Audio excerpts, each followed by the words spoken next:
Monday was supposed to be Zoey's first day of kindergarten, but instead she's spending it at home. Well, we got called into the principal's office for a meeting. They informed us that Zoey wouldn't be able to go to school there anymore because of our lifestyle choices. Jennifer Allison Parker and Emily Elizabeth Parker are in a same-sex marriage. They adopted Emily's 5-year-old niece after her father was in an industrial accident in 2020. She lost her father, she lost her mother, and now she's losing her school, which she loves very much.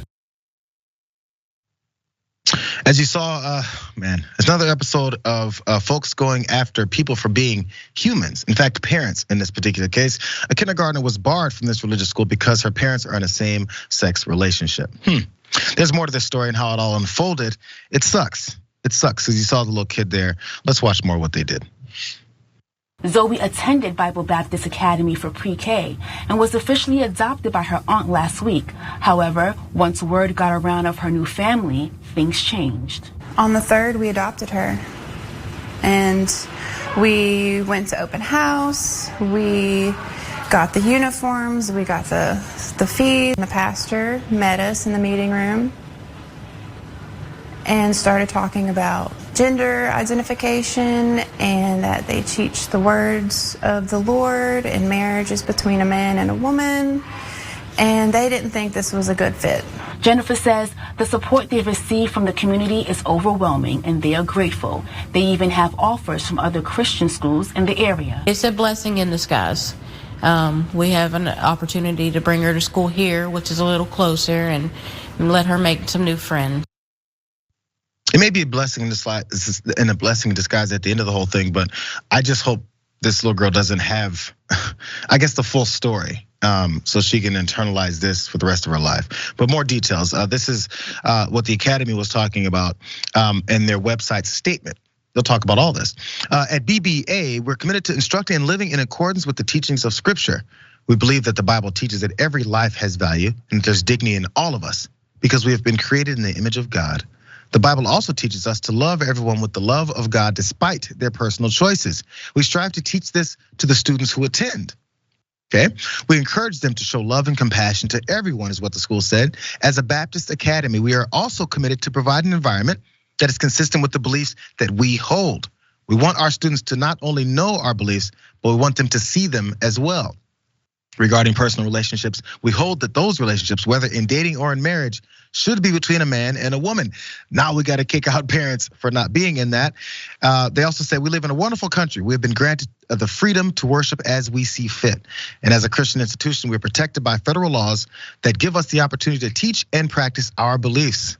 We feel deeply that our first obligation is to God and being faithful to Him. Now, by the way, Francesca, it's exclusionary. It's mean, it's embarrassing, as I think these two parents said, but also it's kind of what you'd expect. I mean, are we supposed to tell them to change their belief systems no matter how wrong it may be? I mean, the question is it legal? Is it legal to actually discriminate against parents and people who want to send their kids to your school? And it's looking like it's more and more legal, right? That protections that once extended to the LGBTQ community or never quite did may never get there. I believe like one of those is under Title IX. I know that civil rights organizations have been trying to expand the protections around discrimination around race or gender to also apply to LGBTQ plus people, and they have so far not been able to. And then you see in places like Louisiana or in, whatever Kim, whatever the hell her name was, I'm not gonna marry two people of the county clerk Kim. It's just like this is where we're continuing to head, and we feel like we might have been past it, after same-sex marriage became legal, but we're not.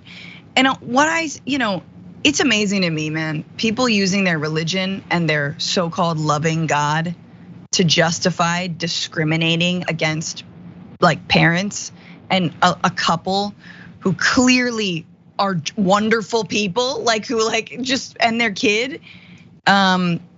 It's just mind blowing to me. That's my loving. That's Jesus's love.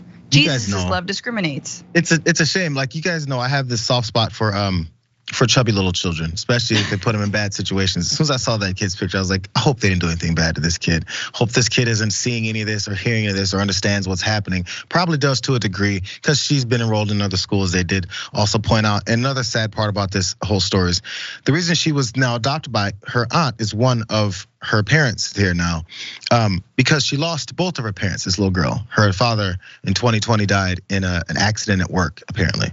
So not only that, but she's probably gonna be asking questions about who her parents were and all this.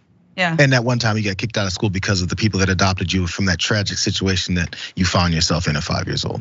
It sucks. This, I get it. Again, I get it, but just I wish we didn't have to be exclusionary. Because are they kicking out folks who maybe were divorced at one point? You know. Sure, that's next. Probably not. Interracial couples next, right? You know, the teachings.